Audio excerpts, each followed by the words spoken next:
All right, everyone. We are finally live and welcome to the Last City Radio episode number 83. Well, no. Yeah, 82 actually. It's number 82. Uh I thank you for everyone for joining. Of course, you did have a show earlier in the week. It was on a Thursday. It was pretty cool having Miss Awoken Queen. Great discussion, wonderful as ever. And man, it was such a blast. But we're double whammying this time because tonight we definitely got a special guest. But before I do that, for you guys who's always on the go and can't watch the live, don't you worry because we always put up the show the next day, so that way you'll be able to listen to it on your way to work or working out, doing whatever you do. You'll always be here to tune into some Destiny discussions. All right. That being said, I got one of my co-hosts.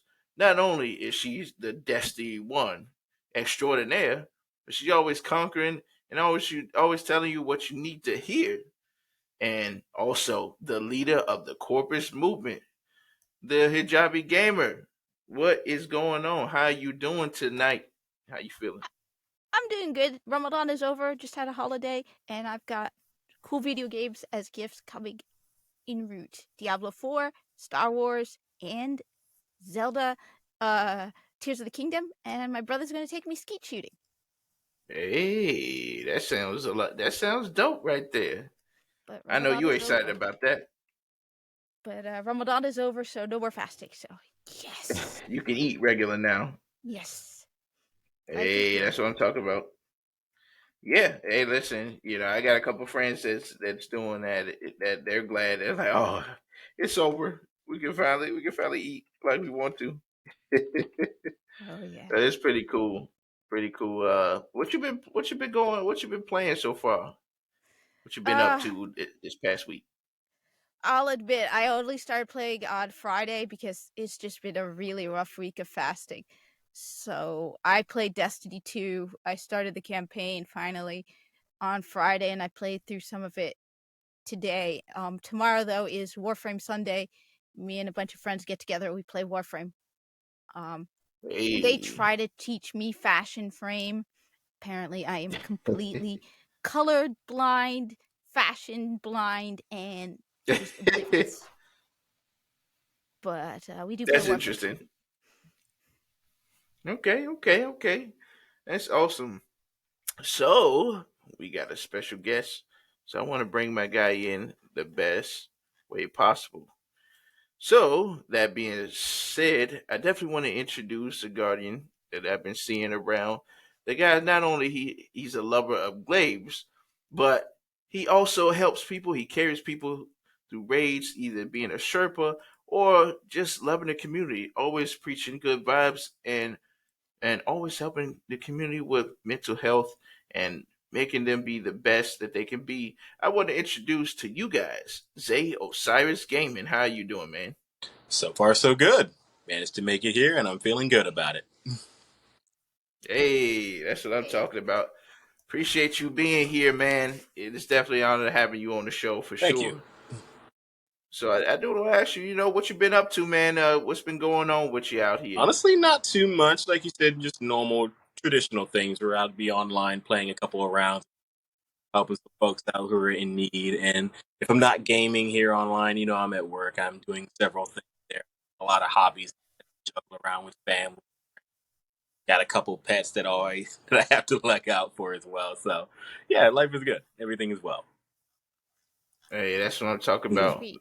Hey, listen, that's awesome. That's awesome. That's awesome. So I do want to ask you, man.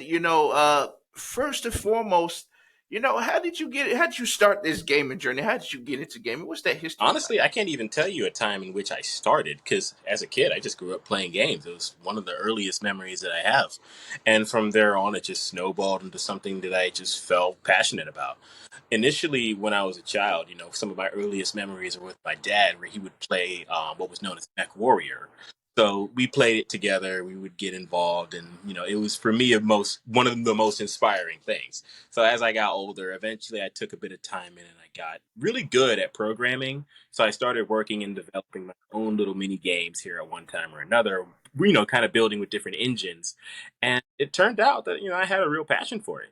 And I spent about, I want to say, the better part of 3 years focusing on that. And then after which, I went ahead and said, you know what? I've reached the end point here. I think I've kind of conquered where my passions were. And I just decided to evolve from there on. I spent a lot of time, playing different style of video games. I play a lot of puzzles. I eventually went and competed in a various amount of different fighting game tournaments where I different conventions for it. I would play stuff like Soul Calibur, Street Fighter, Blaze Blue, and whatever was pretty, active at the time. And it was a lot of fun. And eventually, I reached the end point of that as well. And I said, you know what? I kind of want to get an itch that I've wanted to get out of the way for quite some time, because Halo was always on the back end of everything that I enjoyed too, because I spent a lot of time playing Halo 1. Eventually I gravitated onto Halo 3 and Halo Reach, and those were all fantastic, but those weren't on my account. It was always either on my older brother's account, who I didn't get to really build into myself. So it was always like just interval moments. And when Destiny was announced, I looked at it and I was like, you know what, this looks like the kind of game I really want to sink my teeth in. And I did. So around the alpha point, I jumped in, and it was just, I threw my first Nova Bomb and I was hooked. The moment I threw, I said, you know what? This is everything I love about this game right now. So it's free from that point on. You do realize now I have a secret plot to get you to reinstall original Destiny. Yeah. Uh-oh. Actually, I still have the original Destiny on my console right now. I have the Which console? PS5. I have Destiny 1 on there. I've got the PS4 version of Destiny 2 and Destiny 3 all there whenever I need it. All right, my gamer tag on PlayStation is Feline Revolution. You ever look for someone to play original Destiny? Look me up, please. Literally the word Feline Revolution. I'm trying to teach her the ways. I'm trying to teach her the ways of the Destiny 2. No. Original Destiny, the word Feline Revolution as one. It's my PSN. Okay. If you ever play original Destiny, look me up. Seriously, I love original Destiny. The thing with the first game, I played every ounce of it from start to finish. Didn't miss. Me too. Didn't miss an update. I was in every activity all the time. Still to this day, one of my favorite raids in that game is Machine. It is absolutely beautiful. Which is coming this year. But we don't know that yet. I don't care. I love Wrath of the Machine. Rise of Iron. What got me invested in that was the way that they structured the exotic quest. That for me was just top tier. You got the community so involved, and the reward was worth the effort. There's nothing than investing yourself into something that pays off, and Destiny does it really well. It set itself up to some I've seen in any game, because I've never spent this much time with any other game before. Every other one has kind of just came in and it settled and it appealed to the moment, but this game has all of it, and I don't know if it's really going to make its way out until it finally reaches its conclusion, or you never know, because the game changes every day. There's always something being added, always something new that's being worked on, and who knows. I love Destiny today, but tomorrow's a new day. That's true. I think what's going to happen too is probably they're going to wait till the final shape, after the final shape is over and the whole season, that they're going to probably start to try to integrate in the next gen with their engine and make it more nuanced, where they can do more things with Destiny that they haven't been able to do over the past 10 years. Actually, with updating its Tiger engine from where we were at Forsaken to where we went into Beyond Light. But it did come at the cost of removing a lot of what was cost setting.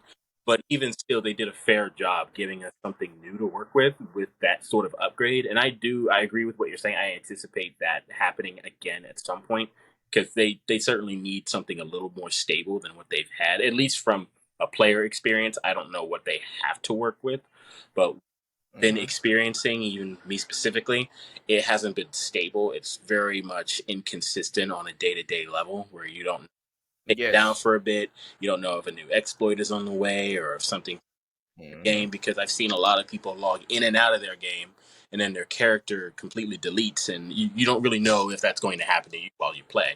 So that facts. Oh God.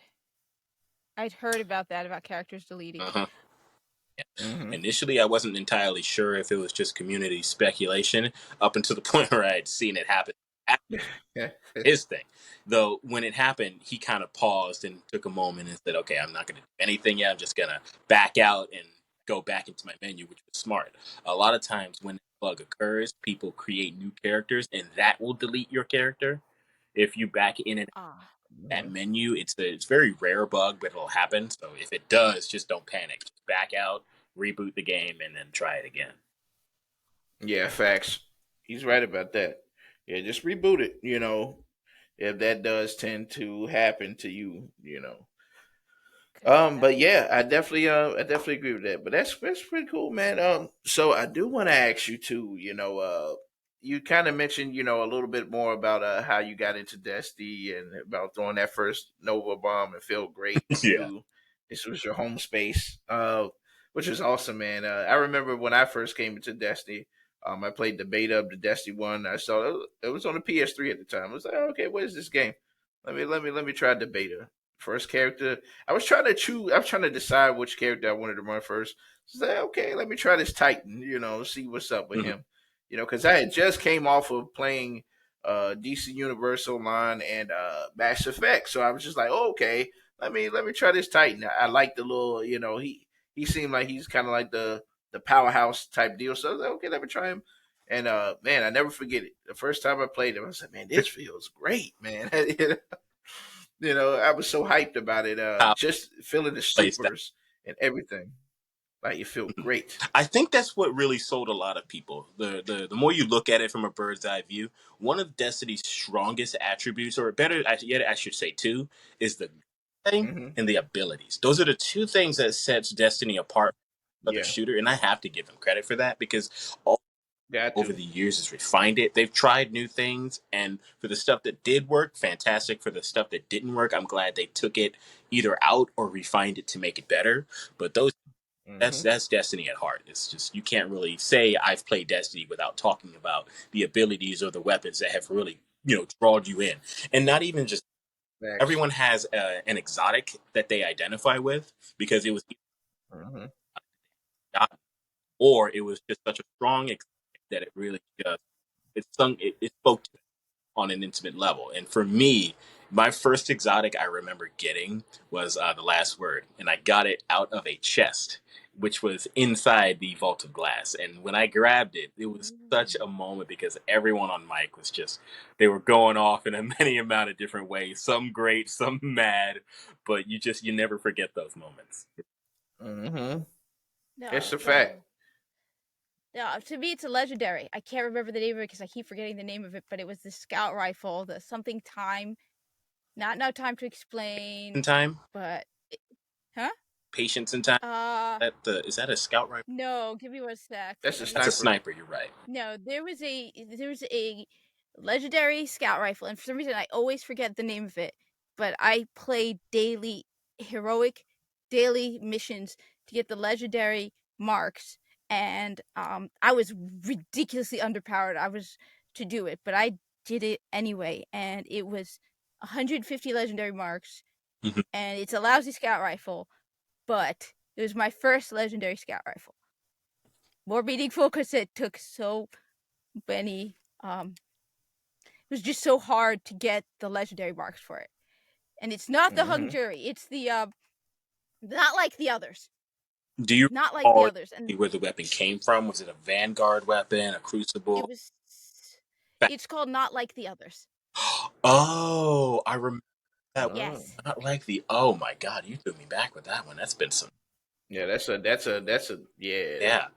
That's that OG one right there. A lot of people won't remember it. And it's not even the Dr. Note. It's got explosive rounds, Who's Next, and Third Eye, which I honestly think Third Eye is a real waste. But it's got explosive rounds, and I had to buy it from the Vanguard seller, and it was 150 legendary marks, and it was a lot of work to get.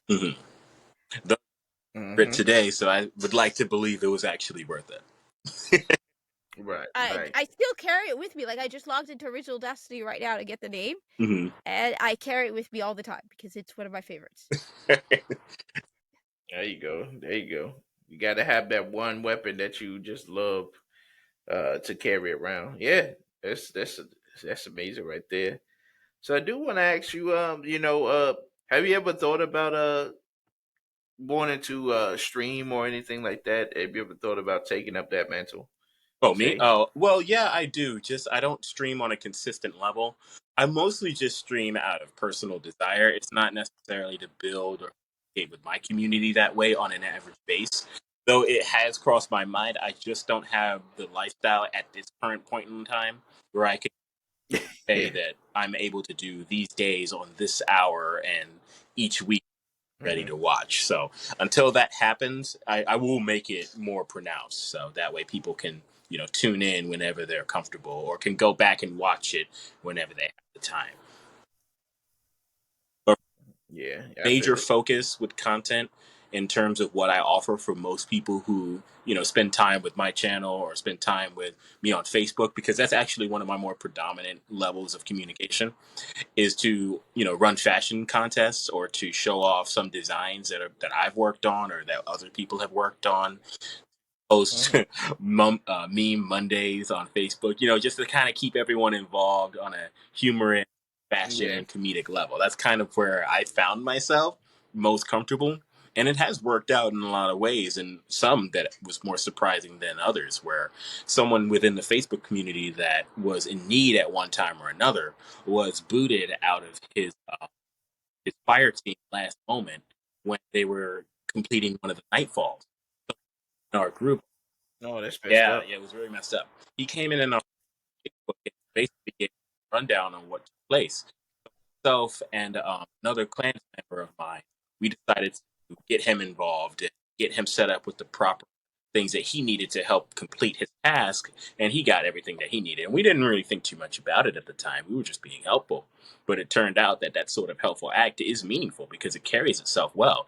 So I was reached out by Hippie, one of the community managers for Bungie, and she gave me a moment to think about everything that had took place. I gave her the rundown on it as well, and it turns out Mhm. that we were granted an emblem for it, and I thought that was really nice. So Oh, sweet. some things really work out. If you just do good by others, sometimes it does come back to you, and it's always a good thing. I have never got a chance to interact with her just yet. Hey, You so know, yeah, because it's funny because it's like I was so used to we were all been so used to having DMG. yeah, But now I'm trying to get used to her. I haven't got a chance to talk with her yet. I will soon, she's you certainly know. Wait, one who? of the most down to earth people you'll find. That's one thing I'll give her credit for. So everything she says it from the heart. So it's never Wait, who is this? shout whenever it's Uh, on a common general level. oh, it's uh Dirty effing hippie. You ever seen her, the community manager? Mhm. No. She Yeah, goes yeah. often writes different articles for the TWAB each week. Mm-hmm. Oh, Yeah. okay. Because you know what? It would be nice to get a shout out from Bungie because I think I'm one of the last two people left on YouTube who makes original Destiny content. And there's actually me and one other person, and when I hmm make my videos, I talk. The other person does not. So I actually make Zerlocation videos still every week. She's the And Ebontis of Destiny One. Raw with that. uh, hmm yeah, For Ibantis sure. is my hero.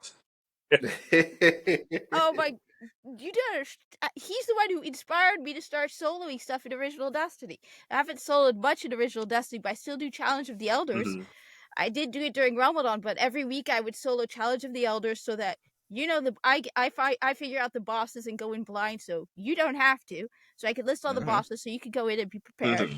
And I do a weekly reset, and then on Fridays I do the Zer location videos, which I have to remind everybody every week that Zer leaves the tower Sunday morning, 5 a.m. Eastern Standard Time, because I still get people saying on Sunday night, "Where is Zer?"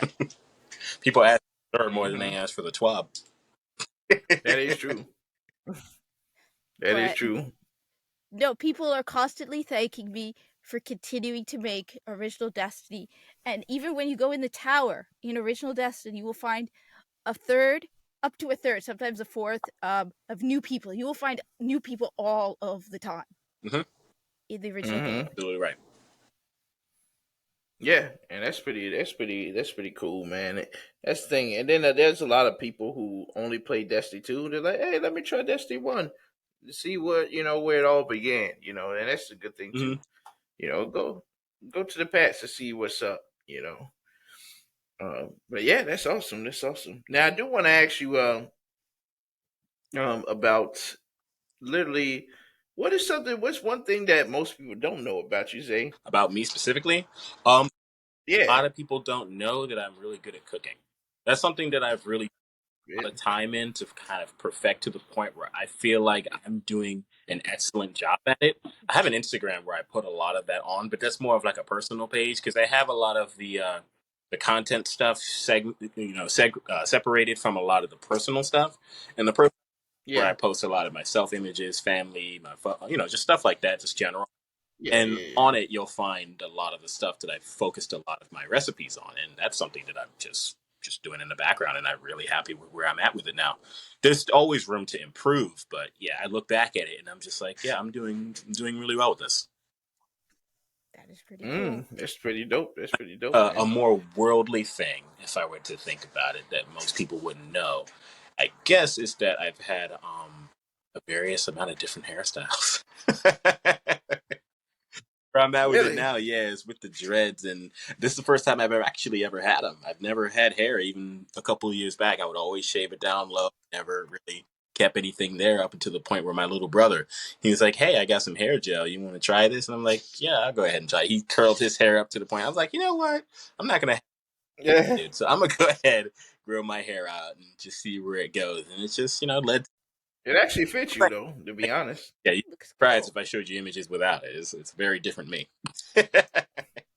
Well, as the woman here, I will say makes you look very Well, handsome. thank you. Hey, there you go. So, yeah, See, he won the woman's heart, man. Oh See, no, that's all it is, man. Having the swag, man. looks really good great. on I you. am No, a happy taken man. I'm good. no, no, no. I'm not hitting on you. I'm just saying it does look good on you. I'm obviously a Muslim. Trying to hide that for me. For me, I'm just saying it does look good on you. It does look good. All right. I compliment people without meaning to hit on them. Okay. A lot of people tend to treat me as like because I'm a Muslim. Mhm. It's yeah. hmm Obviously, I kind of can't hide that fact. It's a Yeah, little hard. A little hard. it's like we notice, Mm. but that's pretty good though. That's pretty good. That's awesome. Hey, listen, getting those compliments, it means a great I'll, deal. It goes a long way. I'll try to keep my head the same size so it doesn't go too far.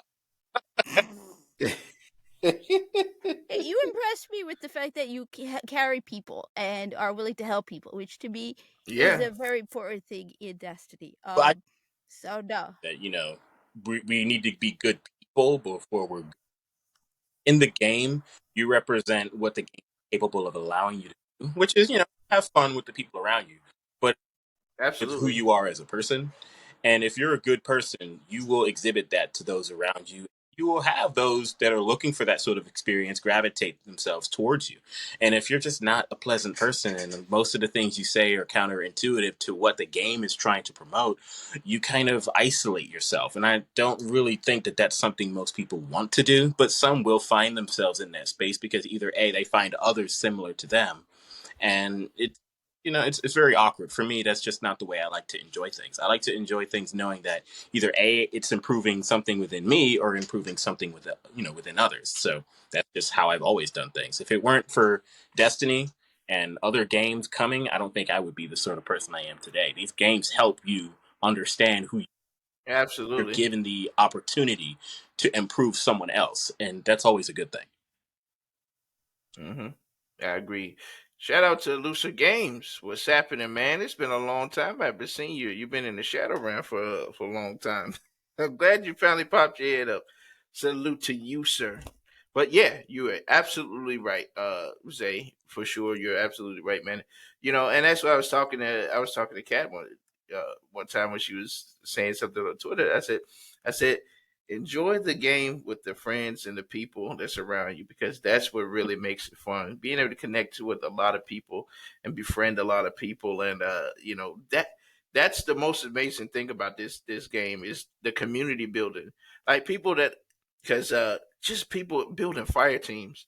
This game has created so many different friend groups throughout its years and lifespan. It's crazy. People I've had people on talk about they found their spouse playing this game. I found people who found their business partner make it playing this game.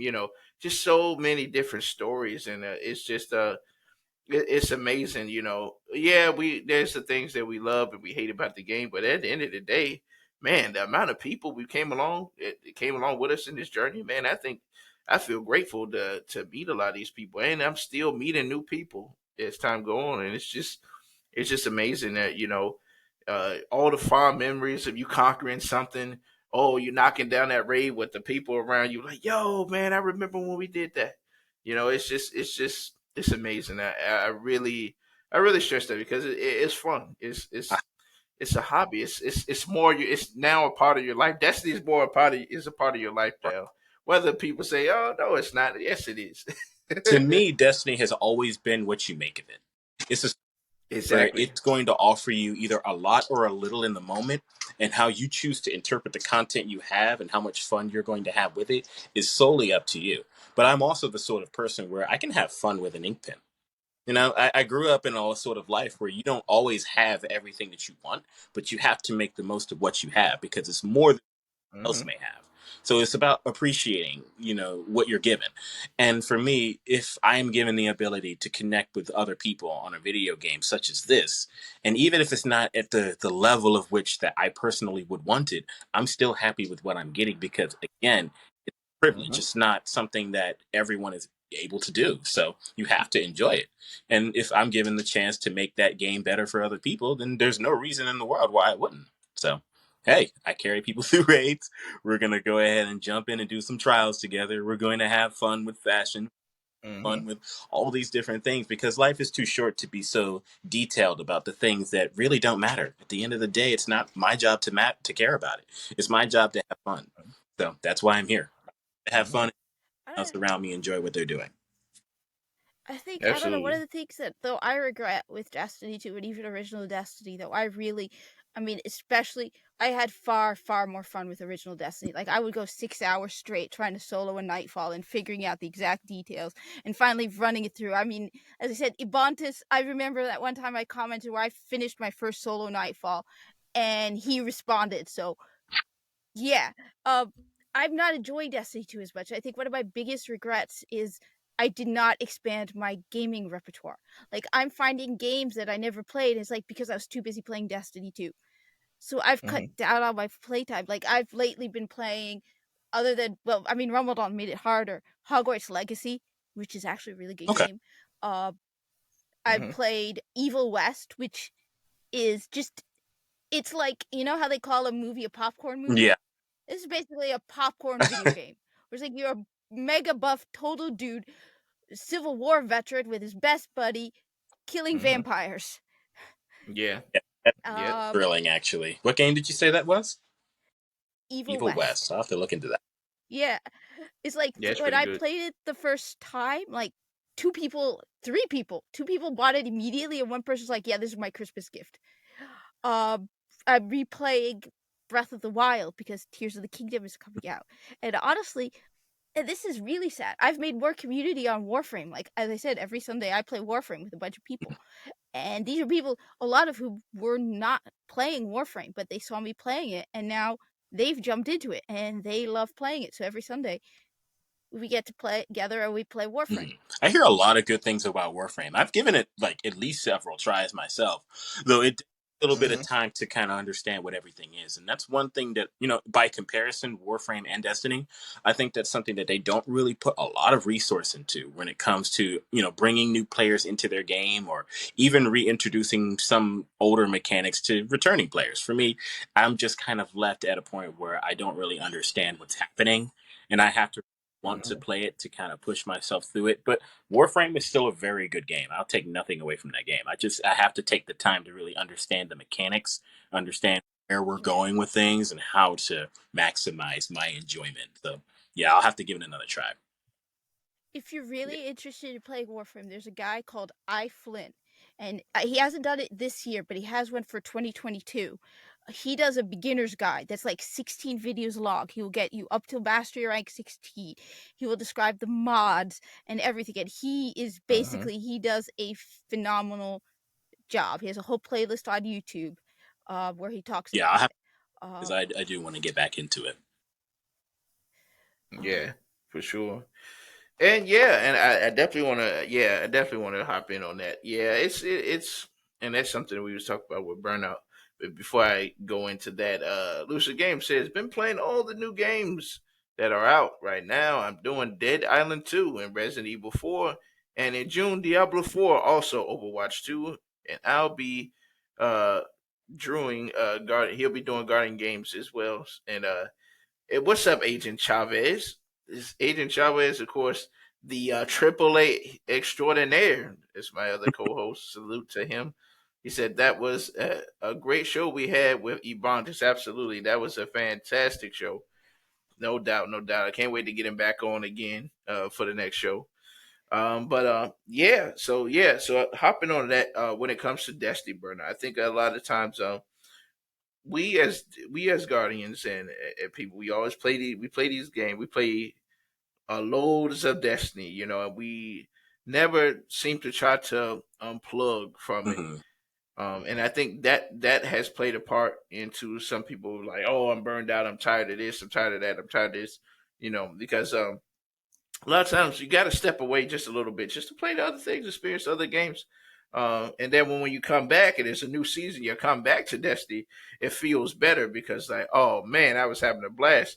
I forgot about what I was mad about with Destiny. You know what I'm saying? yeah. It's one of those Right. things.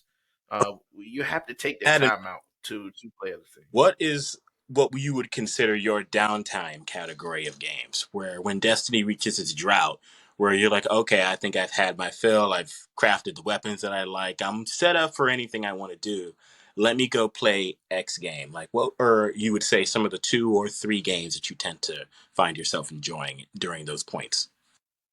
Like for me, so one of the things that I like to play as well is so when it's downtime in the season and I've done everything for the most part, I love to play I would play like stuff like Godfall. I love playing that and challenging myself in Godfall. It's Hmm. fun. I'll play Overwatch 2 with some friends. I love playing Overwatch 2. It's pretty cool.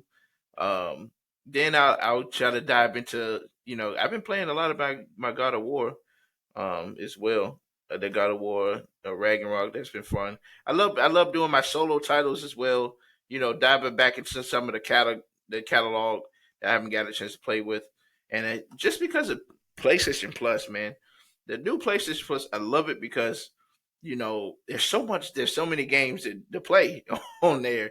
So I just recently got a chance to finish the Ghost of Tsushima expansion. I finished that. That was amazing. I had a great time with that. Always a stellar game. I always try to play different games, of course, on my Switch. I'm just trying to finish up my Pokemon, finish that up. Um, I love playing all these other things, especially because right now I'm about to get the new what's it called? I just finished Three Hopes, and now I'm trying to go ahead and get the other Fire Emblem. Play that. Like I love playing all kind of different things. To catch up what's going on in the game. Like Wulong, I haven't got a chance to play that just yet. That's one of the things that I want to tap into at some point. Uh, How is Wulong? Because it's available on Game Pass. yeah, they claim it's really good. It, Yeah, I it think I looks really actually good. installed it on. I have Game Pass. I'm more of an. I have a PS5, but I'm more of an Xbox person. Hmm. Um, I think I did install it. Yeah, I did install it. I haven't played it yet. Yeah, they saying it's really good. People love it. So it's like that's another thing. I love playing those games because that way when I do jump back into Destiny, because what I do is usually every Tuesday, of course, I'm gonna jump on Destiny. I'm gonna do my thing, do a couple raids, dungeons, whatever, and then the rest of the week I'm playing all these other things, all the other games and stuff like that, and having a good time with that. And I always encourage everybody, even my community. I say, hey, let's take your time to step out and play some things. If you know Cherish Marie, she always play Overwatch sometimes. So I'll kick it with her and her squad sometimes, but just we go, hey, let's stream, let's play some Overwatch too. See if we can get a couple wins in. Things like that. Mm-hmm. I'm trying to get back into Rainbow Six Siege again. That was my deal. Ever since I switched to the PS5, now I gotta kind of get into the feel of it with that. But yeah, I've always been big on that. Hey, trying new things, get into the habit of playing new stuff. There's a lot of new stuff coming out too.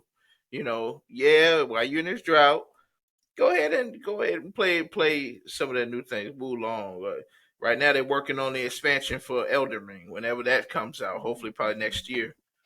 So it's I just need a to play it's, that. it's a lot. Oh, Elden Ring is Yeah, amazing. good things about. 10 out of 10. Hmm. Oh boy, Elden Ring is certainly one game I've wanted to get into, but I've been intimidated by its entry level. Come Yeah, on, bro. You gotta get into it more, man. I'm my telling little you. sister, Oh wait, this is it. and he plays Elden Ring all the time. And I went over there Yes. and I went ahead and booted it up and gave it a try. I Evil think West. I'm telling you. I'm telling you, bro, you gotta boot it up, man, and play uh, it. Like literally, for me, when I first because Elden Ring was my first Dark Souls game, right? No kidding. I never played any other one. Everybody come on talking about, oh, you need to play Elden Ring. Come on, jump on Elden Ring. I said, okay, let me get the game and see what's going mhm. on. Dude, the minute I jumped in it, I got hooked on it. Like it's hard, but it's fun. Like it's super fun to play. Like no cap. Uh-oh, everybody bringing out the The kittens. kittens have tried. I don't know if mine will come. She's moody and Casey, temperamental, and she's cute. Joey, Come she's on, bud. photobombing. Hi, mama. You good? Look at Good. him. Oh, come on, Buster. Look. he's like, I don't know if I want to come. No, she's not coming. Though she You gave does a look treat that like. will. She looks like the cat in the tower. You know, there's a cat in the tower, right? Uh-huh. That were actually. Yeah. Wait, where? By Soraya Hawthorne. Yeah, Oh, there is There's a cat. actually two. There's one by Soraya Hawthorne and there's one by the speaker's oh, quarters. That's And true. it used to be they actually changed it. So originally you can jump up and get next to the cat and the cat would just mhm. sit there. But they changed it. So now if you go too close, the cat will meow and run off. And it's a stripy tabby like my Buster. Hey. Hello. Oh, Buster, look at this. Come on, girl. You're embarrassing me. You really are embarrassing me. Every now and then But she'll get the mood to show up and show her mm. butt off to the camera. She'll come like sneaking along, and then her little butt will go right up against the camera, and everyone will get a cat Yeah. astrophy. Just a little. Look at this! Come on, you oversized fuzzball. Lucid Game says that's why I go and play other games for like 2 months and come back strong. Yeah. He said I got too much of a back catalog of games to pick. I just bounce around games. I understand. House of Pirates says, what are you doing here? Salute to you, fam. But yeah, it definitely, with Elden Ring. Oh, I had such a blast. Like literally, you forget time exists when you're playing that game. Like literally, you're you're on there just like, oh man, this game is great, Mm-hmm. man. And it's hard, but it's fun. Like you just addicted to playing it. It's that type of game. Yeah, For me, that's the thing. Some games are hard. it as a form of which game kind of works on different levels of perception for you. And for me, there are a varied amount of games that kind of appeal to that. Like fighting games work for me. I've gotten some of the best reflexes out of playing different fighting games. That has always been like really fun for me. So I started playing stuff like Third Strike, which is still my favorite. I absolutely love Street Fighter. Street Fighter 6 just Hmm. open beta. It's really good, but I still find Hmm. back, man. I just wish they'd release another Third Strike. because that game is so good. And even if I'm not playing something like that, I would take a little time to play some other style of games, like stuff like Devil May Cry, or other Mhm. games. I want to play that. I don't think a lot of people heard of it. Where it's stuff called what is it? The Binding of Isaac. Oh, I know that Mm. game is on the Nintendo Yeah, Switch. I have it. I have a physical copy of it. I haven't played it yet, but I have it. absolutely love it. One of the creepiest backstory games. It's so fun. It's so fun. See, the problem is I work in retail. Hmm. So, and I work at a store that sells video games. So every time a video game goes on sale, I know it. So I have a even bigger backlog than normal people because I will see a game and be like, yeah, I really don't need another video game, but it's $15. It doesn't hurt to throw on the collection. It's to sort of have Mhm. the hard copy. It's not going anywhere. Especially Hey, with the she Nintendo got games. she got that Wulong for $15. No. Wulong I got for free. Wulong, I have Xbox Game Pass. So that's how I got Wulong. But like, for example, Immortal Phoenix Rising, which is actually pretty good, I got it for $15. I ended up picking it up for PS5 because it'll go on sale at various times. So I'm like, okay, I'll get it on PS5. Mhm. Then I'm like, you know what? It'll be fun to play it portably on Switch. And then I'm like, you know what? It's $15 for an Xbox Series X game. Why not? So I You might ended as up well. with. So like Ghost of Tsushima, I played Ghost of Tsushima. I started to play Ghost of Tsushima, but I had it on PS4. Solid game. And then it was on sale during the holidays for the PS5. You know, the Mhm. deluxe version. So I gave my Mhm. brother my PS4 version. The problem is I have to restart it on PS5, and I haven't yet had a chance to restart. But that is a really, really good game. When I played Yes. it on I PS4, I loved also have Ghost of Tsushima. Jesus, hard to say that word sometimes. I haven't chance just yet because I know it's one of those games where I'm gonna have to sit down and really learn. Bro, I've got I'm telling you right else. now, you are going to love that game. You're going to fall in love with that game. It is so good from start to finish. it. 10 out of 10 for Yeah, sure. Yeah. You will love it. because even before I played, I mean, not before I played, even other games that kind of felt similar to Ghost was Ninja Gaiden. That's another game I absolutely played Mhm. that game through and through. One of my favorite ninja style games. Mhm. No doubt. Listen, bro, I'm telling you, you have got to take some time and sit down and play Ghost of Tsushima because it is a 10 out of 10 game, man. You'll feel good. You'll feel like you're Jin Sakai, literally. You Yes. know, it draws you in emotionally. You know, you feel all the emotions like through that game. It's an experience. Yes, it is a really good game. Mm-hmm. Another really good one is Hogwarts Legacy. I It's actually haven't very just good. yet. I was thinking about it, but I'm thinking Mm-hmm. let it kind of evolve a bit. And I'll check it out in a couple months or maybe sometime next year. You never know. No, I was Mm-hmm. surprised, especially if you like Harry Potter. You feel like they took the books and they turned it into a video game. Yeah, there's some aspects of the game which I didn't like because it's anachronistic. Because it's supposed to take place in 1890, and I'm like, no, that doesn't make sense. I mean, that's one of the things that bothers me about Nimbus is they're using modern day language for something that's supposedly like one of the things I like about Warframe is, for example, you have the Corpus who worship profit, so they put into their dialogue terms that fit a merchant cult that worships profit. So at one point he says, "Take your shot for profit," and at other times they make comments where they call people capitalists, and they use terms like that that fits. Whereas that's why Nimbus also feels so disjointed and out of place. It's like they took someone from our world and they're using modern day terminology. It's like, yeah, but this is supposed to be hundreds of years in the future. They're not going to be Mm-hmm. fist bumping or any of that. Yeah. Especially someone who's on Neptune. Mannerisms and dialect and backstory. I didn't Yeah. personally connect with him as strong as I'm sure other people did because I call him Booster Gold. The Booster Gold. He's like a mixture between Booster Gold and Shazam combined to one. they can definitely do more with Nimbus in the future. I hope that's not where they finish it. Like Nimbus is a good character. I've seen a lot of characters that were very ominous and very quirky turn it Mm-hmm. different. Like for example, Osiris in early stages wasn't exactly the same Osiris we have now. I don't Exactly. Yeah, like it's Yeah. very that. different. I Like don't even like Brother it. Vance. when he was first introduced in Destiny 1, Mm-hmm. He was cool. led over into what we have now, or had at the time during Crucible, Yeah. into somewhat of a fanboy character of Osiris, and it felt weird, but that's still an example of evolving a character into something different. And I think Wait. Like the Drifter, you know. Wait. Let me. I have an idea for Brother Vance that is awesome.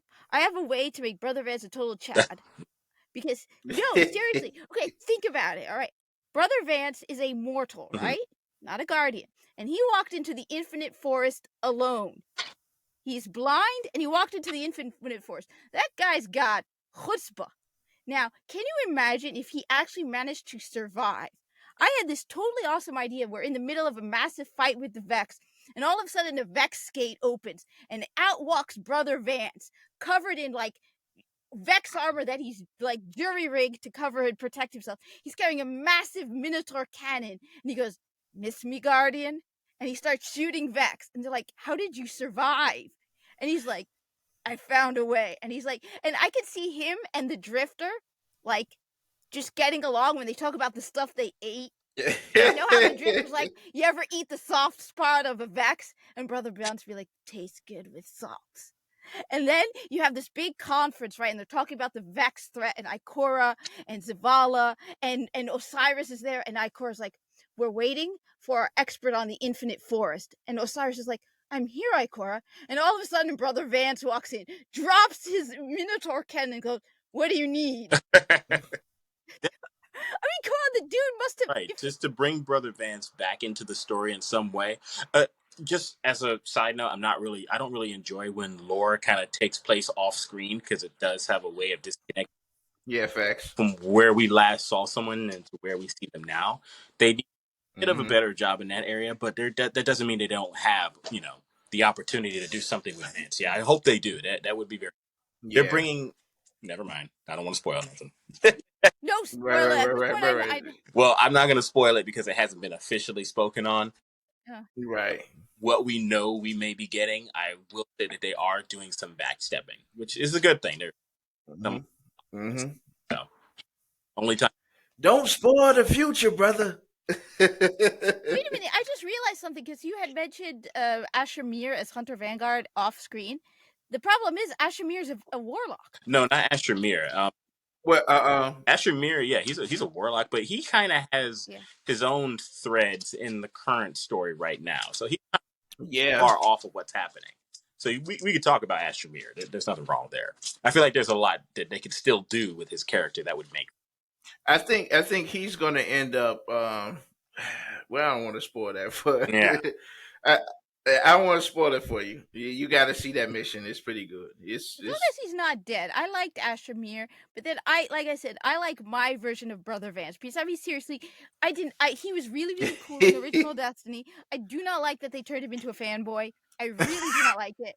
Because he was so mysterious. I thought that was a little weird too. Yeah, I thought that was weird. But if he survives the Infinite Forest, there's no way he's coming out of that experience a pathetic little fanboy. He's going to come out of that experience buffed with a Minotaur cannon, and just, I could just see Ikora like, "Oh, Brother Vance! What a luxurious beard, right?" Luxurious beard, Brother Vance. This carries a strong point for what I made earlier, where I was talking about where Destiny and Bungie have a lot of work to do in terms of reweaving a lot of those prior plot points. Like, what are we going to do with Toland in the Dreaming City? Like, I know exactly. That I'm glad you mentioned it. You're the only one who mentioned that. Yeah, I want Toland to have more of a strong presence, and I want him to have something to do personally with Bad Juju. And the reason why I want with Bad Juju is because I know this is just something that I've been thinking about, that I've really felt strongly about. I want us to be able to turn Bad Juju into a strand weapon, but I want us to be able to do it in a way that makes sense by tying Toland into the current point in where we are in the story. Let our guys, if I'm not mistaken, didn't they just say something about the strand weapon and the Bad Juju? No, I don't think they've ever really made the connection between the two. A lot of people were a bit confused when I made a post about that on Twitter, when I was like, the weapon to the point where it's a strand weapon. Some were concerned when they said, "Isn't the weapon, a weapon of sorrow?" And no, Right. actually not a weapon of sorrow. It is an interpretation of a weapon of sorrow based on That's true. Yeah. capable of doing. But that's also why it's the perfect subject for the sort of weapon to receive that level of evolution. They were like, why don't we take this sort of idea and extend it to other things like osteostriga, or put that thing Right. onto thorn? And I'm thinking, I don't think that would really work because those weapons are inherently poison, and poison is its own sort of hive magic. There's a difference there. It's the same with phage. You can't really just make that strand. Strand is an entirely different element. It's not dealing in the same regards as those things. But bad juju being the blanket slate for something that we can stuff tangle into for whatever reason, the way Right. to about Well, it. I gotta ask because the only strand weapon I have right Mm-hmm. now is the sniper rifle, and honestly, I haven't used it because I don't like. The only reason I used sniper rifles was in original Destiny, because you had to equip one or a shotgun or whatever. Now I use scout rifles as a more effective alternative to sniper rifles. So I got the only strand weapon I have. I haven't used it. What does strand do to weapons? I mean, is it that good? Yeah. Yeah, they're Strand good is for sure. peak when you are running it with its subclass. And you're just Yep. running a strand weapon by itself, especially if you don't have something like hatchling on it, because that perk is essential for a lot of different builds. If you're just running strand by itself, and let's say you have a sniper with surplus and frenzy, you're not going to see the weapon perform at its highest peak. It's going to be a good weapon for what it's able to do, but another element to combat another shield at whatever content that you're competing against. But you want strand with the subclass with the right fragments to really let it, shine the way it needs to. And that's Those unraveling rounds are really crazy. good weapon design. He's I'll right. admit I really haven't focused much on builds because the last two seasons were so ridiculously easy that it was just like utterly pointless. So I have very little experience with like Arc 3.0, Solar 3.0, Void 3.0 because it just, especially season of Plunder, Mhm. which felt like a cheap Railjack copy. Honestly, it did. It felt like, honestly, at this point, every time I play Destiny 2, I see elements of Warframe that were never there before. I mean, as much as I don't like the design for the Cloud Striders for Destiny 2, you know where they would fit? Warframe. That whole style. I can see that. I can see that. The moment I saw the Witness, I went, what the hell? This looks like Warframe. There's so much now, and then the season of Plunder. Give me one. Was the whole season of Plunder was Railjack, just not as well done as Railjack. I mean, even the fact that you can unlock crewmen, you can do that in Railjack. So, there is definitely a Warframe player at Bungie getting ideas. Even the whole champions thing is a cheaper version of the Kuva Lich, where you have to select certain mods for your Parazon to take down your Kuva Lich. With the champions, you have to have a specific mod to take down the champion. It feels like there's a lot of stuff, but especially the Cloud Striders. The moment I saw them, I'm like, yeah, that looks like a Tenno. I kind of get it. You could look at the two and see some similarities in their design. Because when I saw Tenno, I was like, this is a very alien-looking thing. And Right. have a very alien aesthetic, but they also have a very human approach as well. So it's a bit of a hybrid of the two. So they did on its design, but I am concerned a bit with where they left it. I felt like there was more that they could have done. And like I mentioned before, the upper torso for me is a little strange. When you look, it looks weird and unnatural. It does. But again, it's a design I guess they felt strong about, so they went ahead and said this is what. But I hope that they can evolve and make them look at least a little bit better in the way in which they're presented. I don't have strong hopes that they're just going to completely redesign the Cloud Strider aesthetic, but it's certainly something that I hope they consider when they make new designs for any supporting cast that they bring into the game in the future, because that's important. If you want people to identify with the character that they're being presented, you want that character to portray something that makes sense physically. You want them to make sense with whatever their lore is or whatever backstory is, whatever supports them as the character, because that's who we interact with during the experience. And if we don't find into it, it just makes the experience feel longer than it needs to. And I was interacting with Savathun through all the different lore points. I was there through all of it. I through and through. I went out of my way to listen to quest logs, to read lore books, and to listen to the audio whenever it played, however it played. But with Lightfall, yeah, the strongest supporting thing in Lightfall was just what you got after the campaign, not really during the campaign. But the other thing with Nimbus to me is, if you're going to be picking one person, right, so you have only 2 Cloud Striders, you would be more careful about who you're picking. This person seems to be like they were desperate and they grabbed anyone. Because look, I create my own Corpus characters. I write Warframe stories, which, no, it's not cheap fanfic. It actually, people have said I'm very strict on the lore, the quality of the characters. One of the characters, as a challenge, because I thought nobody does it right, was to create a child prodigy. Because everybody does them, they make them Mary Sue characters. I wanted to see if I could create a child prodigy that wasn't a Mary Sue. That was a believable child prodigy. He's a 14-year-old.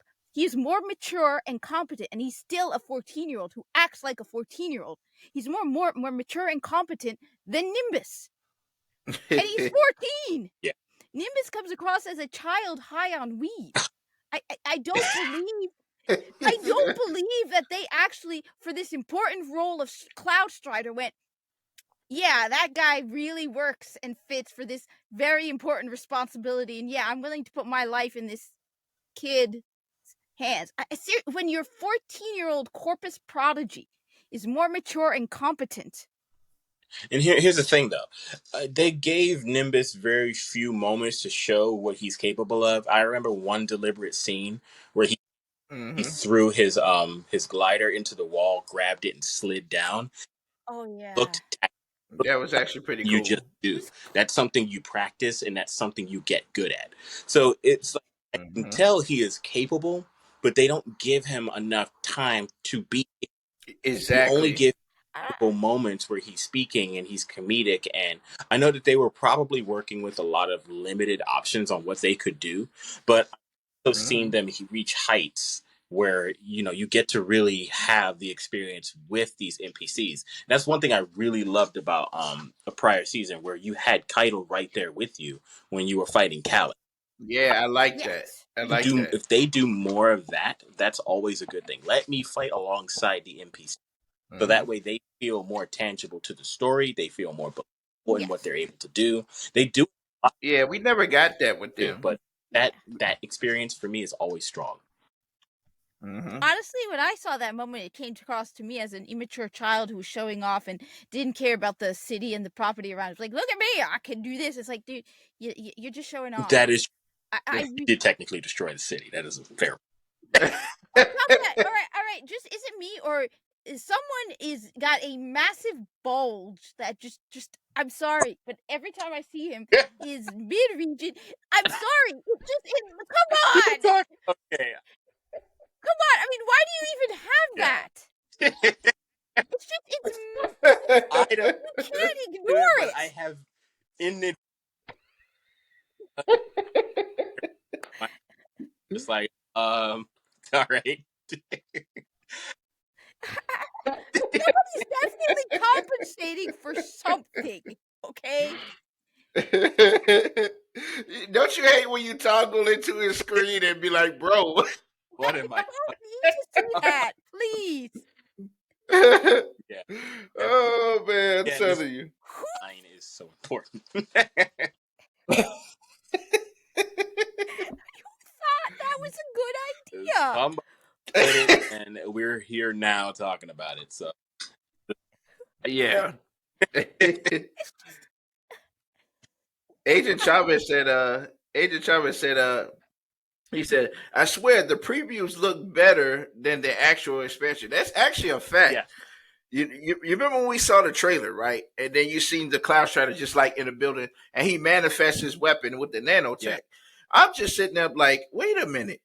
I would love to for our weapons. The weapons of Niamura was lackluster for the aspect of how were designed because they're working with nanotech weapons.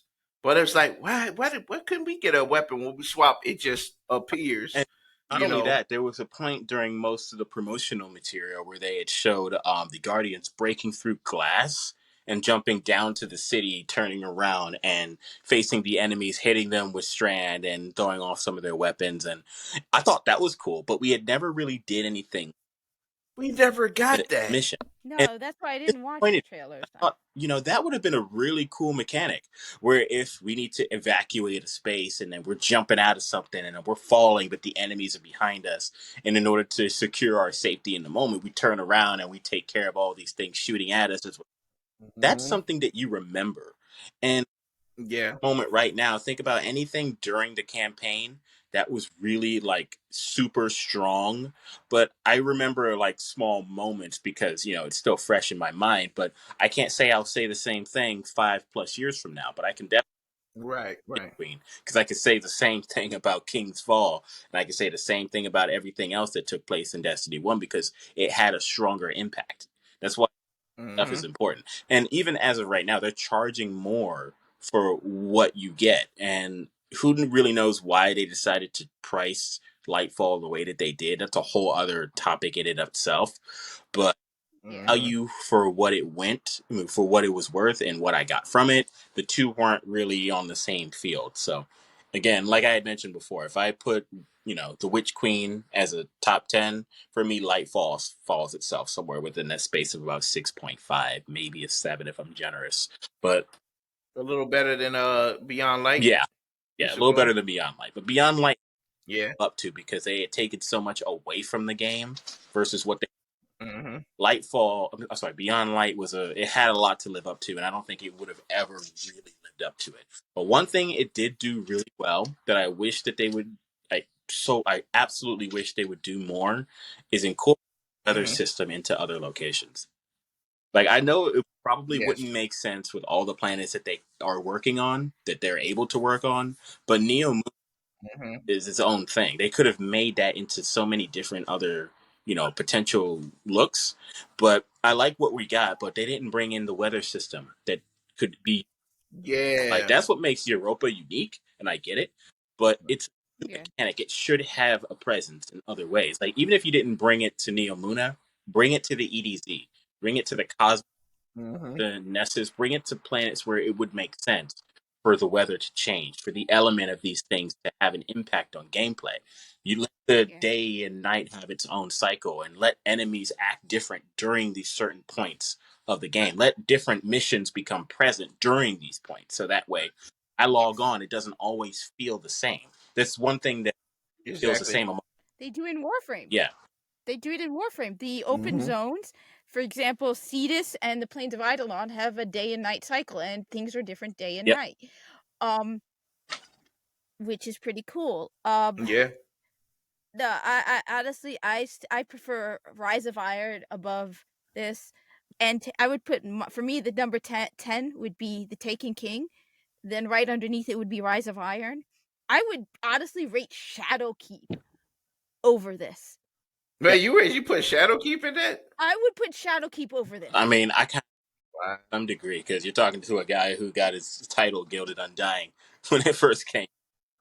I Yeah. did enjoy Shadowkeep for what it wanted to do, though it did bug me that it felt like it stopped a little bit soon because Yeah, They stopped too soon. give Yeah. us everything at but that current point in time because it felt like Shadowkeep wanted to give us a darkness subclass, but then they did it in Beyond Light. It always feels like the Mm-hmm. content has come a little bit after what it was initially meant to go into, and I was wondering about that because I always felt like Beyond Light wanted to do it did Stasis, but I felt like so did Shadowkeep. I felt like both of them wanted to do Stasis, but they didn't do Mm-hmm. one of them. honestly, I would put Beyond Light above Lightfall too. And look, for me, Lightfall is by far the worst of all of them. I'll admit I am biased about Rise of Iron because Rise of Iron I started playing Destiny around like 2 or 3 weeks before year 3. So for me, Rise of Iron was the first DLC experience I got with Destiny. So I'm biased. I was ridiculously excited about it. But looking back, I could see how people really love the Taken King. So that's why I would rate the Taken King. Yeah. I love the play style for the Witch Queen, and I loved playing the legendary campaign for the Witch Queen. But I hated the story. I hated what they did with Savathun. I feel like they took away agency from Savathun and turned her into another victim. And I liked the fact that the Hive, want to just embrace that without being deceived or tricked or anything, to be this really diminished Savathun. And A different direction than where they could have gone. I don't. Right. I fully agree, though. I feel like where they took Savathun made sense. They tricked. She was technically tricked from the. Which I don't like. Didn't really know that the Great Flood was never meant to happen, and things weren't going to go the way. And it gives more weight to the witness. I think it works in that sense that she in herself is still a victim of what the story was trying to convey, and it also gives her the opportunity to change. And I think that's a good thing. That it shows a lot of character depth in that specific moment. I feel like they're turning all of our enemies into victims, and I don't like that. I liked her being one of the things that Destiny was originally about was light versus darkness, and now they're blurring that so much. And I like the fact that Savathun was a kick-ass bad guy. She wasn't a victim. They first started with the Fallen, who they turned into oppressed victims. Yeah. And I hate, and the worst part with Season of the Splicer that really bothered me is they killed off Lakshmi 2 off screen, but then they had to have the kissy scene between Osiris and Sate 14. So stupid. I didn't like Lakshmi. No, I hated Lakshmi. I didn't like Lakshmi 2 either, but you're talking about a legacy character. I have friends who like her. I didn't care for Lakshmi 2. I will admit it. But you're talking about a legacy character that came in original Destiny. And you don't understand, when that final mission came up, I was ridiculously excited. I started live streaming at 6 a.m. on Saturday because I thought we would get a real mission. The Vex are invading the tower. We were going to fight the Vex. It was going to be a whole quest. And then it was an overload, whatever the hell it was called, mission. And I'm like, what the hell? And then after I played it a few times, someone says in the live stream, Lakshmi 2's lying on the floor, right? I'm like, wait, what? Like, yeah, if you look over there, you'll see Lakshmi 2. Like, oh, is she now? Yeah, and what the hell? There was no cutscene. She actually had valid arguments to be concerned about, and you want me to believe that Lakshmi 2 let the Vex into the city. So that is like, you couldn't even be bothered. I get it. Not everyone likes her, but she's a legacy character who's been around since '1. And you were more concerned with having Osiris and Sate 14 playing kissy face, which I never liked. I liked the fact that they were friends and brothers, instead of turning them into a stupid couple that lasted 2 years and would not shut up. To go there a long time, and they just hadn't had the time.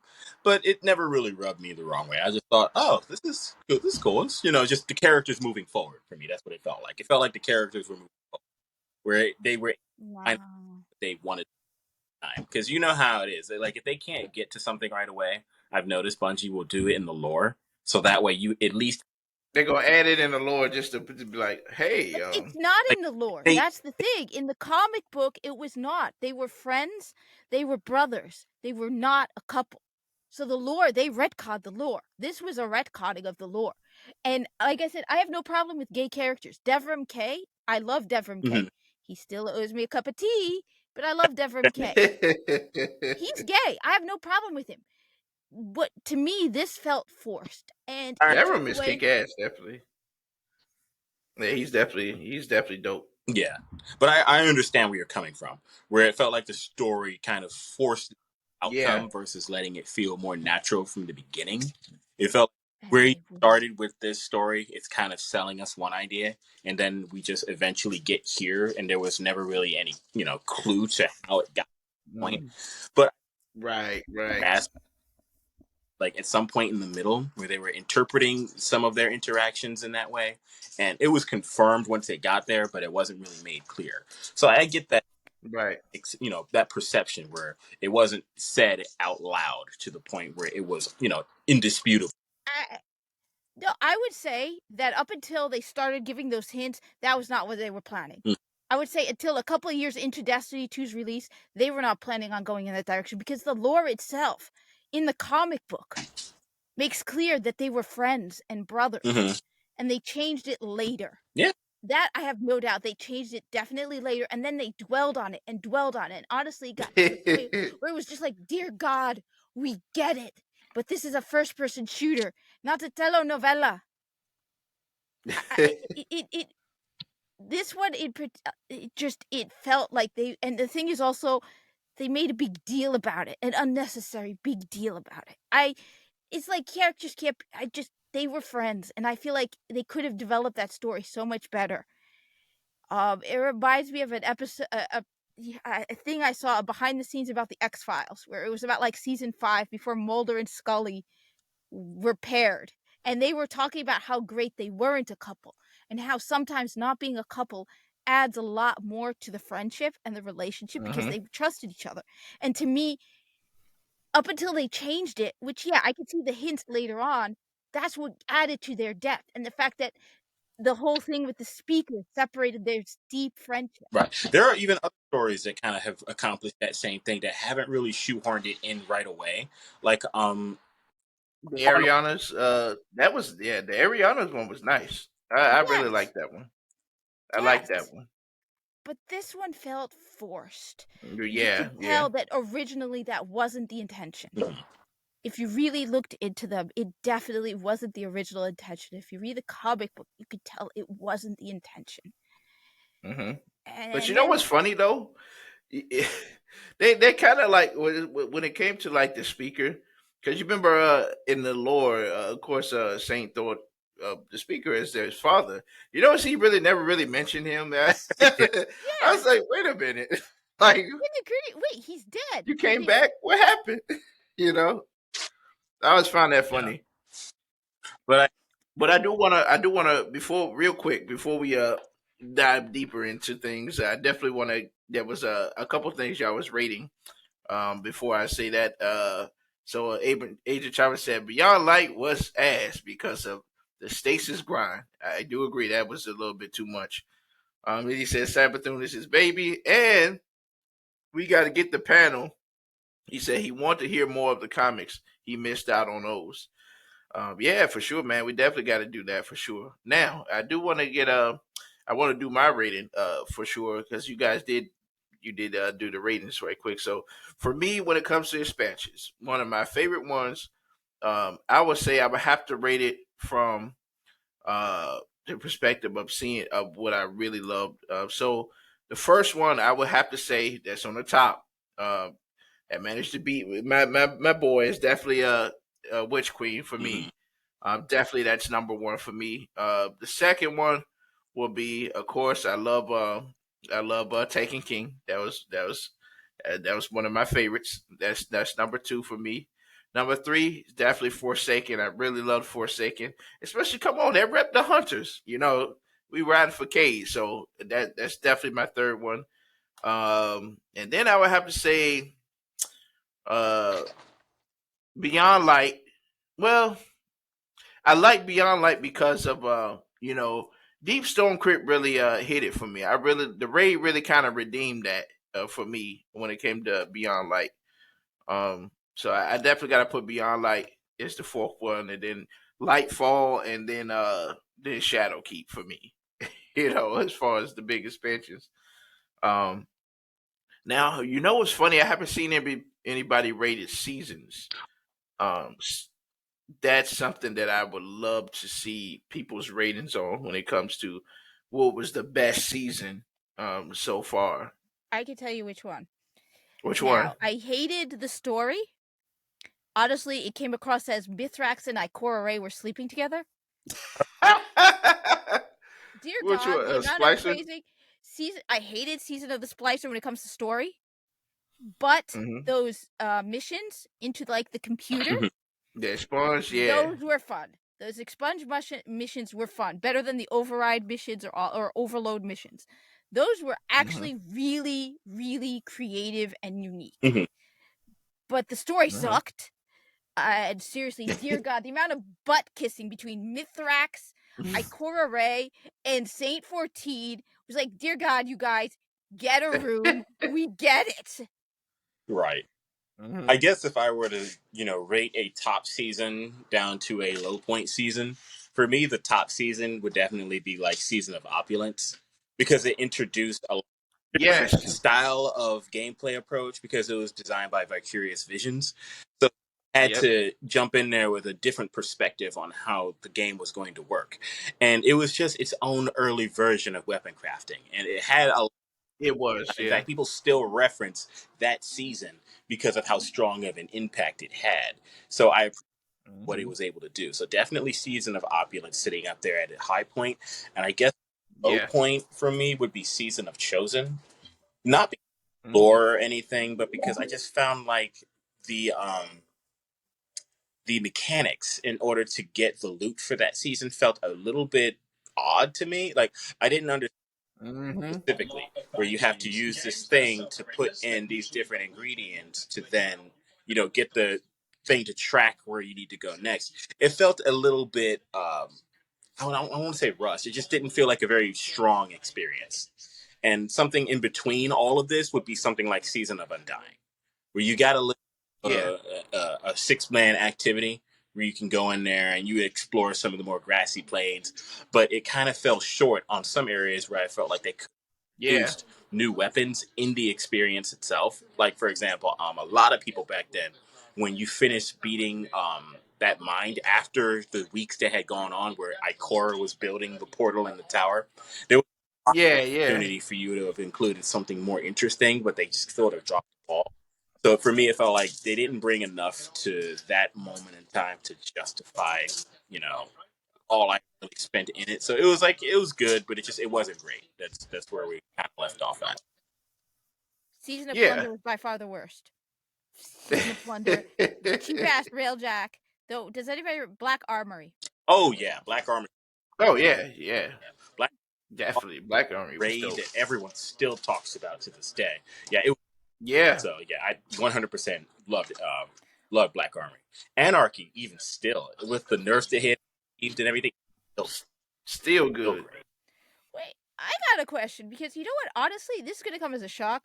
But with all the weapons you get dropped in the game and the hundreds I have in my vault, you know what? I haven't crafted, other than in the name of the story, I haven't crafted any weapons.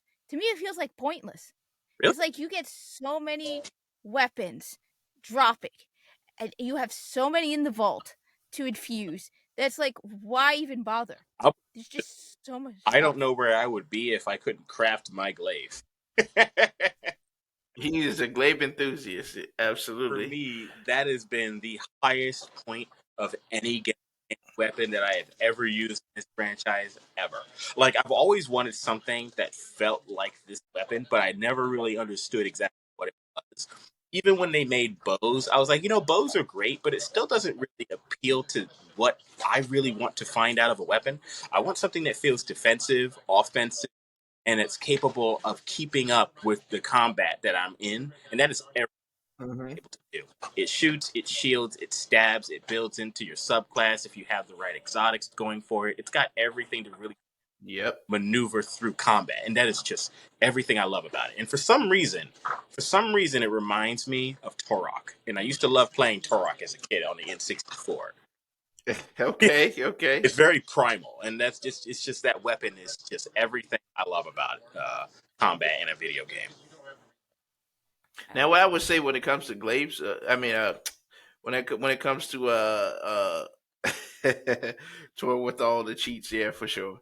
But yeah, what I say, uh, when it comes to crafting, the best thing about crafting is the fact that getting a lot of those enhanced perks, especially like if you like Rampage and stuff like that, right?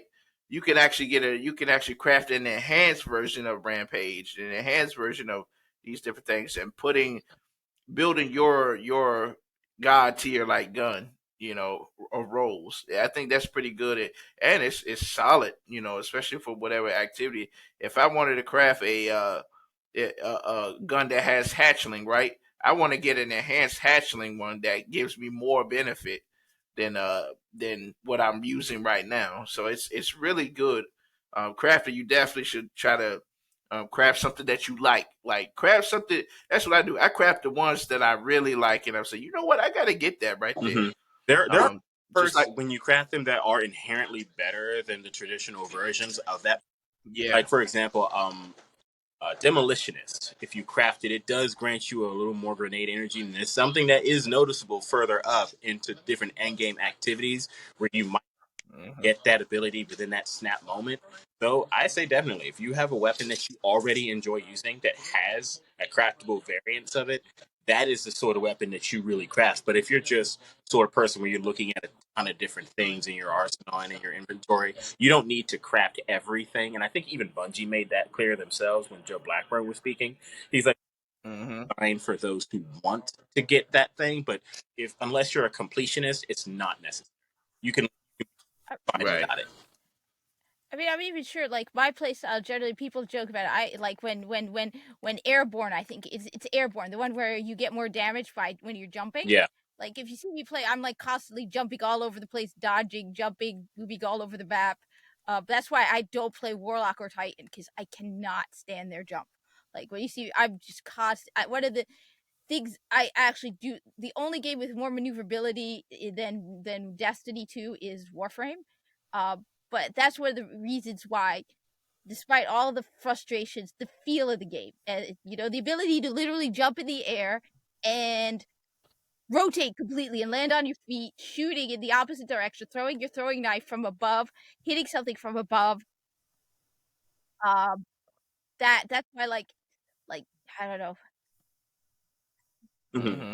I mean, That's why I can't do the Titan I cannot do the Titan or the Warlock. Like there were times where I've died. I tried. I remember doing Red War, and I could not get past certain points without dying repeatedly on the Titan or the Warlock. Yeah. Because I cannot do the jump. Mm-hmm. Not a jump. And you know you're a Warlock main when you master their jump mechanics. Because I can tell you right now, if I jump on a Titan, I'm just all over the guy. I have no idea what I'm doing. It would take time for me to really understand how the jump mechanic works. Just do some of the small details. Small details are what really matter. Like for me, I do with my Warlock what's known as bunny hopping, where if you jump in the air and you're using the burst glide, once you get to that low point momentum, you hit the burst and it kind of propels you forward faster. There, is dash. It would not fit my playstyle. Like if you see me, I'm literally jumping all over the place, using jumping to get from spot to spot, used to that speed. I mean, one of the things I realized and would actually today while I was playing it, I'm like, I've been getting really, really frustrated playing because something felt off. And it turns out they did something with the sensitivity. Because normally, remember, the max sensitivity used to be 10.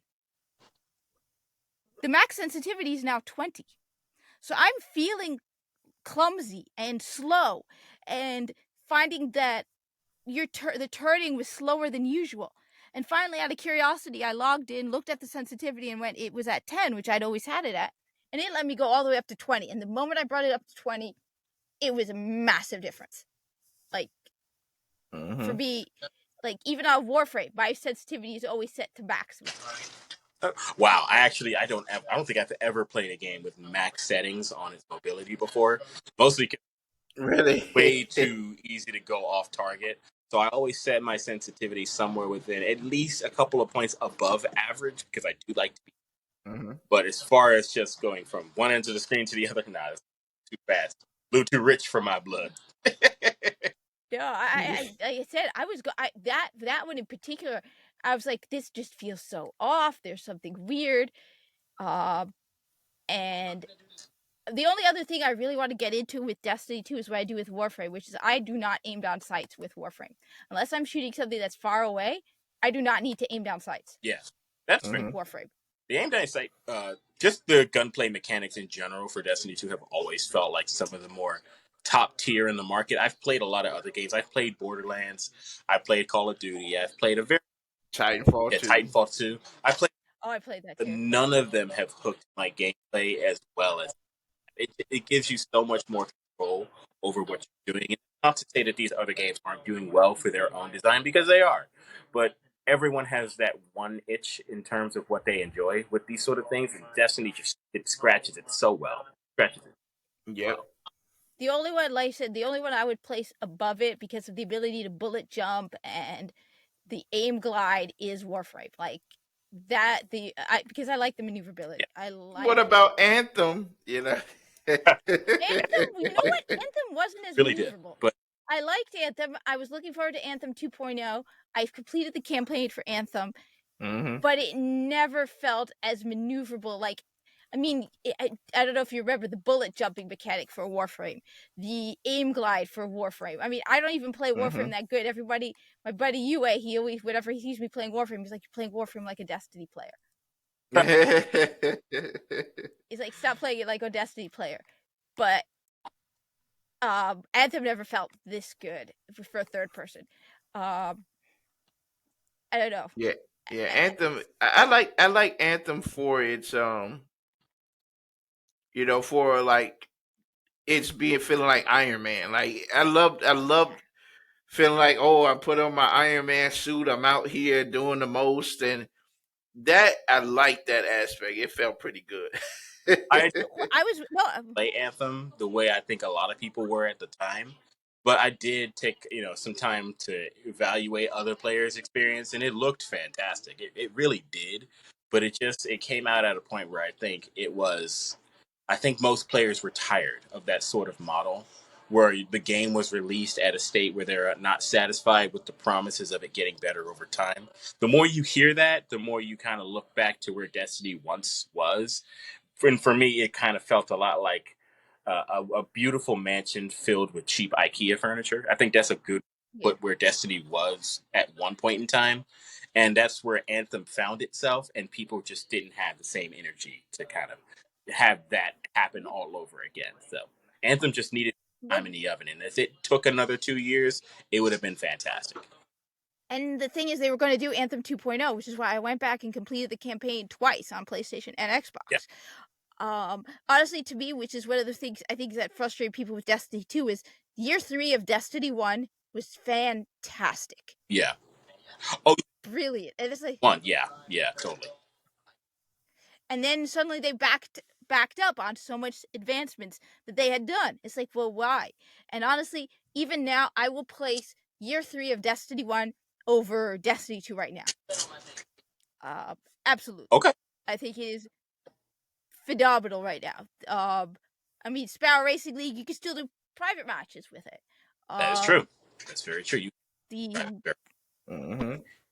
But continue. I do have to make note that I have to leave at this moment. I can't stay for the entire podcast, but it.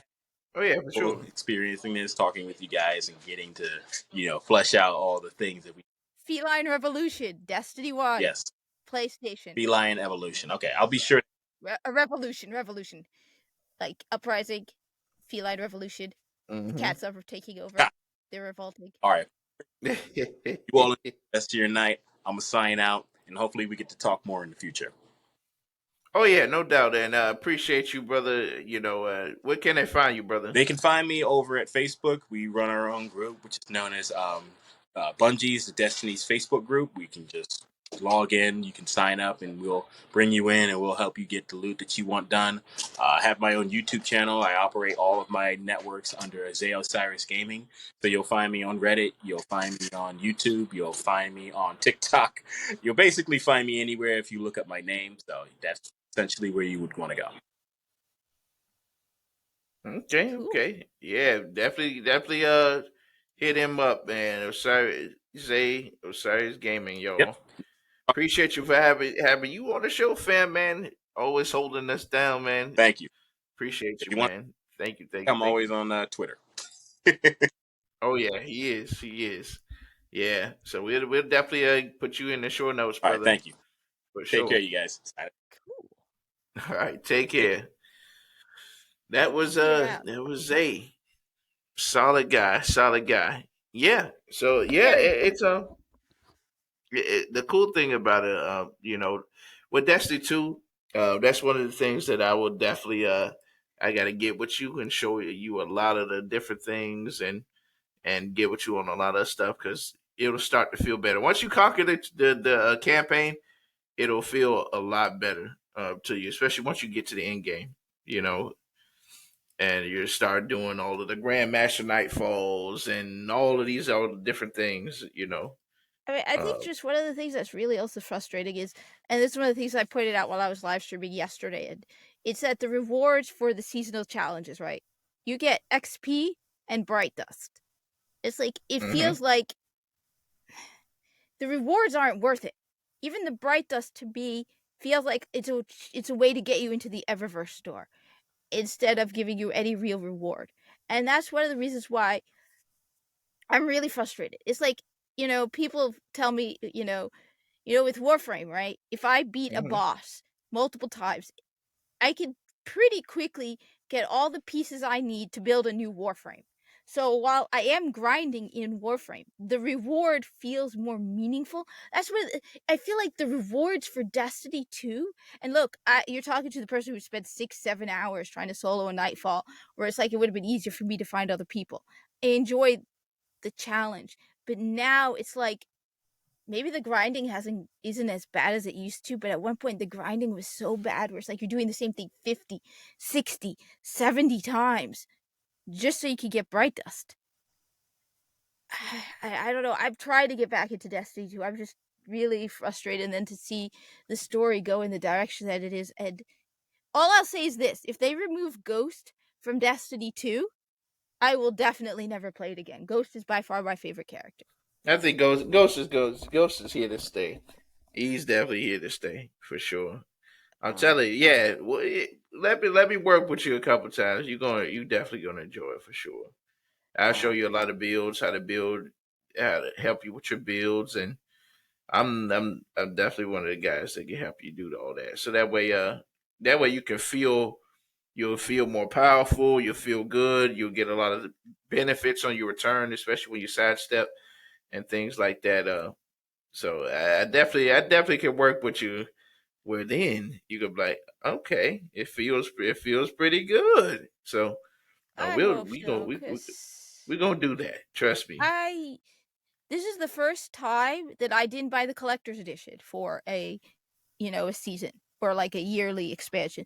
This is the first time I didn't immediately start playing it on launch. Hmm. Witch Queen, I played it on launch. I have the ghost from Witch Queen over there. But this is the first time where it was like I waited a whole month to Hmm. finally start playing Lightfall, and it I don't know. Yeah, trust me. Everybody has had especially when it comes to Lightfall. Everybody's had their gripes about it for sure. You're not the only one. everyone everybody felt kind of overwhelmed when it came to it. So it's just one of those things that it's like okay, we want them to do better and see where it goes from there. So yeah, I mean, I definitely agree. Everybody else life was kind of underwhelming, but as far as the story, yeah, for sure. But when it comes to like the gameplay, a lot of things that they've done, a lot of really exotic quests that feel good, exotic weapons feeling good. The updates they've made, the add-on fragments to the light subclasses that they put in, different things. It's pretty good. The raid solid, pretty solid. Um, you know, it's a lot of really good things that came out of it. Besides the campaign being kind of like luster, but yeah, there's a lot of benefits to it, especially once you get past the whole campaign thing and everything opens up. It feels so much better. So yeah, Yeah, we that definitely want to get you to that part that for sure. campaign is just wow. Like, just Yeah, it wow. was I have tough. never had such an unbearable gaming experience on a level that just wow. Even Resident Evil Village, I did not like Resident Evil Village. Hmm. I liked that better than this. Remember that season with the bunkers? That was Mm-hmm. by far one of the worst as well. The grind for that was where Oh you yeah, had to that. do bounties to get the currency to advance the bunkers. That one was Mm-hmm. tedious. Yeah, I feel And you on that. That one was I never finished that season. I finally gave up. I got so fed up with that one. Yeah, that season I kind of got a little bit burned out with that one. I just didn't enjoy that one. That was okay. I think it was season of the Worthy, if I'm not mistaken. Yeah, I don't Yeah, that remember. that that was just That one and Season of the Railjack. Season of Plunder. I call it Season of the Railjack. It got when you have more allies on the map than enemies and you're standing around and there's nothing to shoot at. And hmm it got a little silly. So I call it Season of the Railjack. Yeah. It feels because you have those exact or similar mechanics in Railjack. The only difference is you can't fly the ship, whereas a Railjack you can fly, which was pretty cool. hmm It's a lot easier to get a Railjack now. Yeah, it's definitely a. There's certain ones that's really good because we always say that they have a team and they got a B team. The B team work on the really good ones. The B team is like you're gonna get a mad one. But yeah, it's definitely pretty interesting. But that pretty much wraps up this today's show. It's been pretty good. You got a chance to dive into and really just have conversations about the overall life fall and everything like that, and having my man Osiris Gaming in, you know, talking all things Destiny. So I appreciate you, and I appreciate everybody coming in. And Kat, you coming in hot with the hot takes Well, like and usual. I got a potential Destiny 1 player back and 2 potential Warframe players. So, Okay, there you sad, go. yeah. Sad thing is I've gotten more people into Warframe than Destiny. I've seriously people who've suddenly switched to I'm going to be playing Warframe. So, potential D1 player and potential Warframe players. It is free. Hey, there you go. So we're gonna do the floor is yours. So, Kat, how can everybody find you if they want to play with you and plug in and see what you're talking about? All right. So, I got a YouTube channel called The Hijabi Gamer, which literally means gamer in hijab. This is the hijab. I find it, yeah. The Hijabi Gamer. I have a YouTube channel. Probably be making more content on that now that Ramadan is over. I am on Twitter at Gamer Hijabi. I also have a Discord. If anyone is interested in it, you just contact me through Twitter because I don't want to post publicly the Discord link. My gamer tags on PlayStation is Feline Revolution, one word, and Xbox it's Feline Uprising, again one word. You can't fit Revolution on Xbox. I'm on both. I bought Original Destiny on both. I'm not Destiny 2 on both, but you have crossplay. I did not buy. This is the second time I've not bought it across platforms. Normally I would have bought it across platforms. This time I'm not doing that. Tomorrow I'll be playing Warframe. I play Warframe every Sundays. Look me up. I think that's everything. Yeah, I think that's everything, right? Okay. Switch is too complicated. There's a code. I am on Switch as well. Yeah. I am not on TikTok.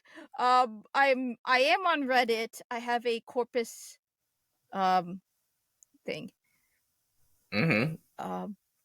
But Corpus. I don't remember. I think it's called the Corpus A Team or something. Yeah, I gave you my Destiny 2 thingy. House Cat Hero. Oh yeah, I'm a House Cat Hero on Destiny 2. Yeah, But my guys. gamer tag is Feline Revolution and Feline Uprising. Yeah, guys. If you want to go ahead and follow her on that, or if you want to play some Destiny, you know what I'm saying. Especially original You Destiny. definitely hook her up. Look her up, and I'll post her little thing here, so that way everybody can go ahead and get looking it on up in right now. and add her. Add on Destiny, man. She always playing out here. I just looked it up just to see how much it is. The full Destiny collection for D1 is $59.99, and you get everything. You get Rise of Iron, you get expansion 1 and 2, the Taken King, and Rise of Iron, and a character boost. So $60 well spent. You know you want Mm-hmm. it. No doubt, no doubt, no doubt.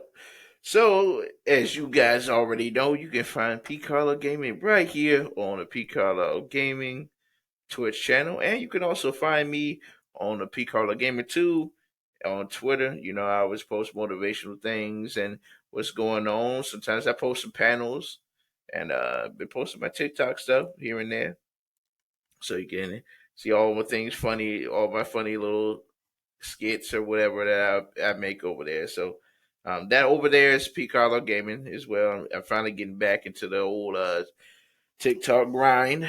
You know, we finally reached 1,300 over there, so that's pretty cool. So yeah, definitely reach me over there, man. I'm always gonna be posting funny stuff, you know, making people laugh. So that too, and of course, for everyone, I appreciate everyone for being here. You know, taking your time out to join the Last City Radio and talk and listen in to these great discussions. The chat, you guys are amazing as always. So you know, it's always a great time and a blast hearing from all of y'all. And you know, just talking Destiny, talking games, man. That's what we love to do right here. And yes, never fear, guys. We are going to be bringing back the all things gaming roundtable shows. I've been doing a lot of things, been cooking things behind the scenes. So I want to start bringing that back because we got a lot of things coming up. You know, we got the Summer Game Fest coming up. We still trying to figure out what's going on with the Activision and Blizzard type deal. It's just a lot of things coming up. So showcase Nintendo Directs. All these things are coming up, so definitely keep an eye out, guys, and so that way you guys can tune in. And we're gonna really be going hard in the paint, having great panels and stuff like that. So I got some things in the works, so just keep an eye out for that. But that being said, I appreciate all of you all guys for coming. It's been a wonderful show, and that being said, I do want to go ahead and just raid out somebody. Let's see what we got here in the Direct 82 nights. Let's see. But other than that, yeah, we've been having a good time. It's always a good time being with everybody and just doing our thing. I think it's the most important. So I know who I'm gonna. So I'm gonna read out the Bow Queen from the PvP. Mix Morgan. She's really good and wonderful person. I love talking with her. So we're gonna give her some love tonight. So I appreciate that. And make sure you guys have a great night. Play some Destiny, man. Jump in there. You know Iron Banner's coming, you know, next week. So jump in there, have some fun. It's gonna be great. Other than that, we will see you guys later. All right. So go over there and shed some love and tell her Carlisle has sent you. You know, she's gonna be excited to see me and see all of you guys here. There we go. There we go. All right. So that being said, we about to go ahead and end this bad boy. Boom.